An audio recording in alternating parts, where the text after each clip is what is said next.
All right, thanks, Dr. Oliveira. Yeah, this has been kind of a fun project. It's a great learning experience, but so give you a little bit of background. We've got two kind of problems we're looking at.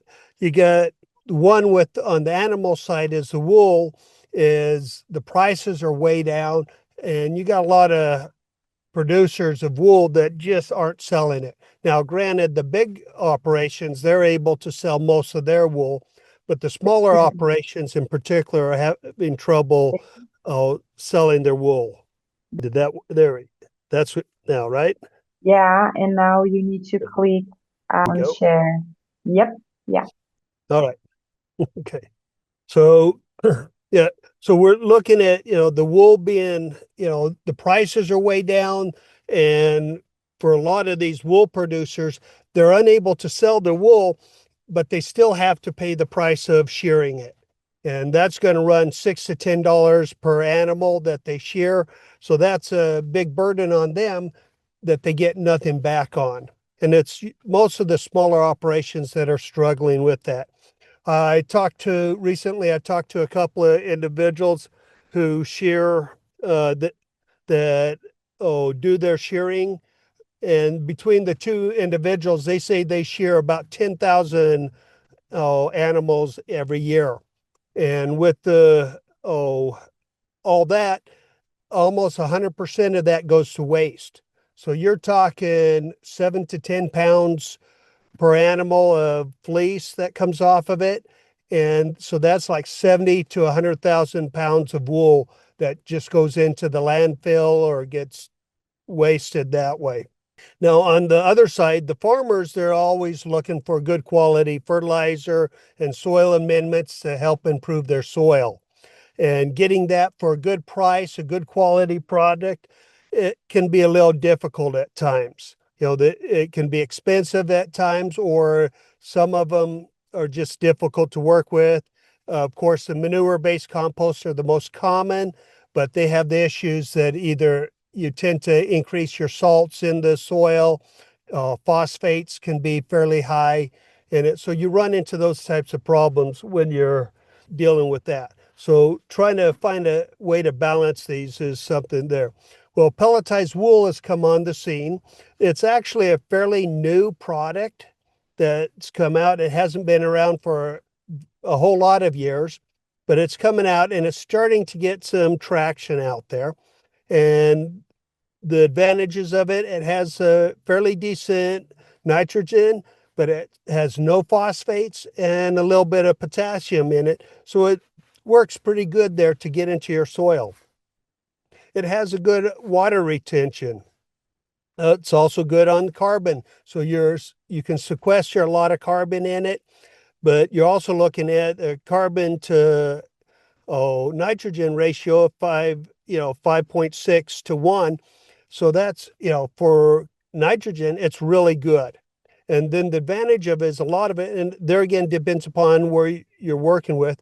The wool, pelletized wool we're working with is from Wild Valley Farms out of Corinne, Utah. Albert Wild is the producer there. He's gone from raising sheep largely to pelletizing wool, and he's able to use a lot of this wool that can't use otherwise. Now, the process is fairly simple. Albert gets the wool, and it doesn't have to be all white. It could be black, wool, could be whatever. It doesn't matter. And the wool that you get to use for it doesn't have to be as clean as the wool that you would use for textiles. So another advantage, you can get some of this wool that that's either too coarse to use in textiles or just too dirty otherwise. Now Albert he's doing more of the cleaner wool, and he does that so he can maintain the organic certification. But the first step that he does is he shreds the wool. So he runs it through a shredder. It shreds it up, kind of cleans it up a little bit. Then the next, he runs it through some pelletizing machines like what you see here that takes the wool, compresses it. And in this compression process, it actually heats the wool up to like 300 degrees Fahrenheit. So in that process, that actually helps kill off a lot of the seeds that may be in there, some of the bacteria, some of the bad stuff in it that may have gotten into the wool. So it kind of helps to sanitize that without destroying the nitrogen and the other nutrients and components that way. Then finally, when it comes out looking about like this here, the wool pellets, and that gets bagged up and sent off. Now, for my particular study, our objective is we're looking at comparing the impact of pelletized wool versus several other conventional amendments, other things that you commonly use that you probably are familiar with already. And we're looking at the, yield and what all that. Now, of course, you already know that, with soil amendments or fertilizers, you kind of got the synthetic or the industry base. These are the ones that you need a big factory to run, or they're just flat out synthetic. A lot of our ammonia nitrates or sulfur nitrates, a lot of those are synthetic. They're not actually natural products. Feather meal I've kind of thrown in here. It's normally considered a natural base, but it's a high mechanized process. So you've got to process a lot to get that in the end product. So that's why I threw it over there. The other ones, you've got your compost. Now, one that we've looked at is also a bacteria, working with Dr. Coundel at Utah State University. She's introducing, and we're working with that as well. But you have your blood meal and then, of course, the wool. Now, on my particular project, we did 4 blocks, a randomized block system. So we kind of randomize where they're at. That way you're not going to skew the results because all these are in the best plot versus those are maybe an inferior plot. So we just kind of randomized it. So wasn't anything that we selected. Now, we also put a border row on the outside and 2 border plants at each end of the treatment or blocks. And then we put 2 plants in between each treatment or each plot. And within the plot, there's 3 plants. The rows are 4-foot spacing. The plants are 2-foot spacing. So we have basically a 4 by 6-foot plot, each individual one for it. So when we put in our various treatments, as you can see the lists of them here, that we use, we did it by the nitrogen, and we rated it. So the nitrogen is works out to be 4 pounds per 1,000 square feet, or about 175 pounds per acre. So at that rate is what each of the nitrogen. So we did the wool pellets, compost, blood meal, feather meal, slow release, which is a poly-coated, I believe it's ammonia nitrate. We also did the bacteria, then we have our controls. And once we laid out our plots, we put the amendments in. We used a simple small Manus tiller to work in the amendments down into the soil. Then we use plastic mulch, over it. Last year when I did it, I ended up using a 0.6 mil biodegradable. I don't recommend that. That didn't last very long. It ended up falling apart on us. So this next year we're going to some heavier plastic mulching that way. Now on our data, we looked at our morphology. We're looking at the physiology of the plants, the yield, and post-harvest items. That's the data we're collecting on from that. And so the bulk of the data we've got working with right now is the marketable and the coal. We did collect the sugars and firmness.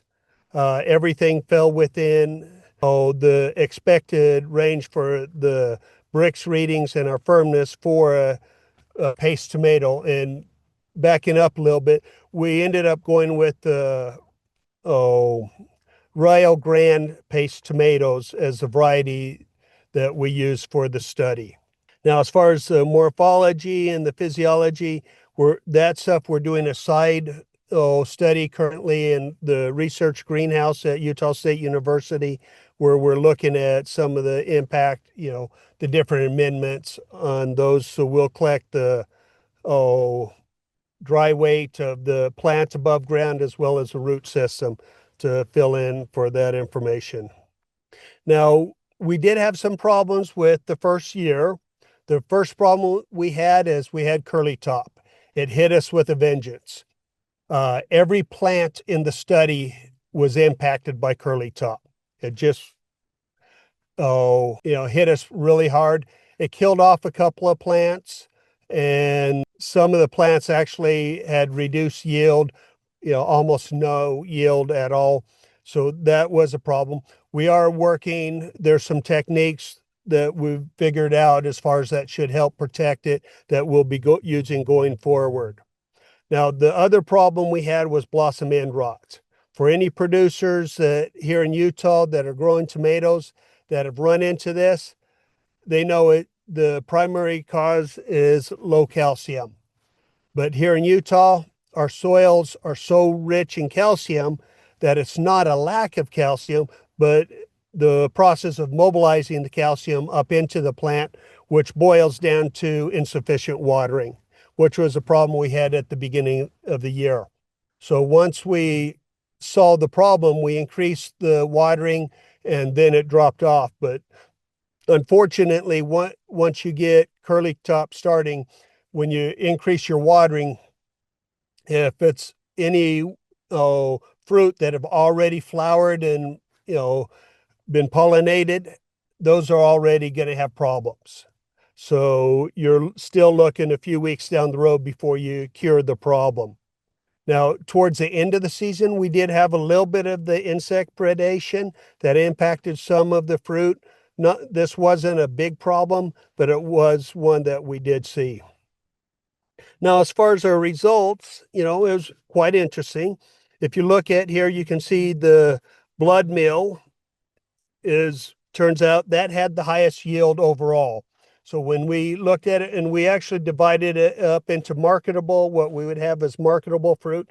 Now, keep in mind, we're not looking at marketable as what you're going to see at the supermarket, not the big, pretty, fine ones there. But we took, in essence, a little lower standard of marketable as far as what you might sell at, say, a farmer's market or something like that. So it's, having a few blemishes on it was fine, as long as the fruit was good quality and could be used that way. So that was the standard. So now blood meal had the overall highest producing. It, had the highest yield overall. And if you look at the wool and the compost and the bacteria, they actually were somewhat comparable. The bacteria, of course, produced a little bit lower than the others, but you can see where the wool produced quite well, and even the compost, quite well as compared to our control here on the side. So they're right in the ball game that way. So it's very there. Now the slow release and the feather meal, of course, they ended up, way low on the production. So they didn't produce very well at all. Now, when it comes to the colds, the second graphs are showing our colds, what percentage or how much of fruit was cold that was bad fruit that had blossom end rot or some other problems that way. And blood meal was the highest. It outdid everyone else in it. Now, interesting in the study that we had found is the bacteria had the lowest. It was markedly lower than anyone else in the study.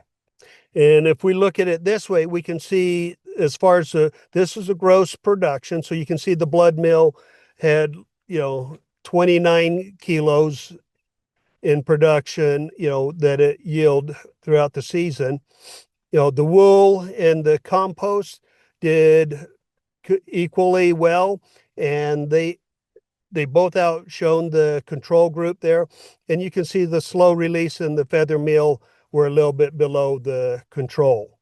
Now, when it comes to the coal, you can see the nearly a quarter of the cold fruit were from the blood meal, but only 6% of the cold fruit was from the bacteria. So we found out that in this first year, that with all the problems that way, the bacteria fruit did quite well. And in actuality, not only did it do well, but it had the largest overall average size. So the individual fruit, although it wasn't as much, the size of the fruit was much larger, and most of that fruit would actually fall into the category of marketable, as in your supermarket. So it had a high percentage of those compared to the others. So that was something that we found very interesting and somewhat surprising on it. And that's actually leading us into some other studies. I'll be working with Dr. Coundle in setting up, and she wants to do at my place out at my farm. She wants to do some more studies on the fruit, on different variations of using the bacteria, and to see what it does, what it might do. Now, the bacteria that she used is actually out of a native Utah plant, and it's one that she's identified that's supposed to help with drought tolerance. And so that's probably a key component as to why those fruits did so well, even though early on we had the watering issues. Now, of course, most farmers, when it boils down to, the key thing they're looking at is how much is this going to cost me? So I'll go over that. For blood meal, we're looking at a 25 pound. Now, keep in mind, these prices are all locally sourced. So I went to like Steve Regan's, IFA, Cal Ranch, Lowe's is where I went to get these prices. So these are stuff that you guys will likely find and get. Now, the blood meal 25-pound bag at 1200 was about $65. Feather meal for a 40-pound bag at 1300 is $61.51. Slow release, at a 50-pound bag at 4300 ended up just shy of $50. The compost I sourced out of Hiram, or down in Hiram, was Miller's. I got it from there. You can get it either, if you're registered as a farmer through them, you can get it directly from them. Otherwise, you have to buy it by the 1 cubic foot bags, which run about $4 a bag. You get it at Lowe's or any various other places around the state. If you buy it directly from them, they sell it, and these are last year's prices. I suspect it's gone up a couple of dollars this year, but about $20 a cubic yard. But you have a requirement, they will not sell anything less than 4 cubic yards at any given time. Pelletized wool comes from Wild Valley Farms. Their 22-pound bag, he's selling for $152 for that pound bag. He does sell it by the large bag, which is 1,000 pounds, for $3,000. So if you're looking at getting a large amount, you have larger usage that way, you can get it at a cheaper price. It's still not that cheap, but it's cheaper than buying the 22-pound bags. Now, the bacteria is still early in production. It's not actually out there as a product. So a lot of these prices that we're going to have for them going on is going to be guesstimated. Now, the costs that we did it on, we based it on 1,000 square feet at 4 pounds per 1,000 square feet, or 175 pounds per acre. So those are the two ratios that I broke it down into. So the price would be for that, that I'm going to show here, is going to be for that 1,000 square feet or by the acre, depending upon which works for you. Now, blood meal, it ends up being $86.65 to provide the 4 pounds of nitrogen for 1,000 square feet. But by the acre, you're talking almost $3,800 for a blood meal to supply for 175 pounds of elemental nitrogen for an acre. Feather meal is a bit cheaper at $37.85 and just a little bit over $2,000 per acre. Slow release is the cheapest. You're just a few dollars for your small garden and just under $1,000 per acre. So that's your cheapest, but if you're going organic, that's not exactly an option for you, where blood meal, feather meal are both considered organic. Now, compost is pretty much your cheapest option. The 1,000 square feet, why that price is a little bit higher is because I'm looking at the $4 for the cubic foot. So that's going to be a little pricier if you're doing that. But if you're doing it by the acre and you by the cubic yard, then you're talking a little over $300 to be able to provide the nitrogen for it. But you're all in doing that, you're running into the phosphates and the salts and issues that way. Pelletized wool is 304 because to get the nitrogen, for 1,000 square feet, you're looking at 44 pounds. So that's two of the 22-pound bags. So that's why that price is there. Now, the per acre, that's looking at the $3,000 for the 1,000-pound bag. So you're just over $5,800 you're looking at there. Bacteria, right now they're estimating $5 to $20 for a small garden plot and $10 to $100 to put it into the acre size. Now, keep in mind on these, if you're looking to amend the soil versus just adding fertilizer, you're looking at the wool and the compost are basically the only things that actually amend the soil. The bacteria is just, you're putting that in to kind of get the microbes and the bacteria jump started and going, which works within the rhizome of the roots. So that's where that's working with there. It doesn't actually provide anything directly otherwise. Now, the key takeaways here is, the wool pellets, it's compared to the conventional treatment, it actually performs as well. There's no, it doesn't shy behind any of the other treatments at all. So it's a very comparable, it's very good. The advantages you get with the wool, of course, is you're adding in the carbon, a higher percentage of carbon versus some of the others. You're adding in that water retention and some of those things that come in with it that way. So there's some distinct advantages there. The bacteria treatment, like I said, it gives much larger fruit, the lowest percentage of coals, and we're actually looking at doing that, maybe combining that, the bacteria with the compost or with the wool and so forth to actually see if that gives additional benefit between it. Now, if you're looking at the wool, the prices are a little bit high right now, but as the use gets out there, you're going to start seeing those prices coming down. You're going to, as they get larger, Albert Wild's, his operation is probably about the largest in the nation that I've seen of it. Everyone else is just small, and so they sell small to, potted plants and stuff like that. Where Albert Wild does a bit larger scale. In fact, he's bragged that he's the only American to ever send wool products to Australia instead of the other way around. So that's something he's very proud of. Now, like to recognize certain individuals here that have been instrumental in helping my project so far. And so, of course, if there's any questions, let them roll. All right, Thank David, thank you. That was great. Wonderful stuff. It's always a great thing. I get a lot of questions about this kind of stuff, so I'm glad that you're studying it. We have I guess, time for a question or two, real quick. Yeah, we do have 4 minutes, so maybe two questions. Yeah, yeah. So we have some interest in wool, of course, on these. So one question is, I guess, specifically, what do you know what the how the wool pellets will improve the soil of our arid desert climates, specifically here? Well, you're looking at the advantage of the wool is you put in that water retention. There was a short-term study that done back in Vermont where they selected 3 farms that they did this in, and the product there was cabbage.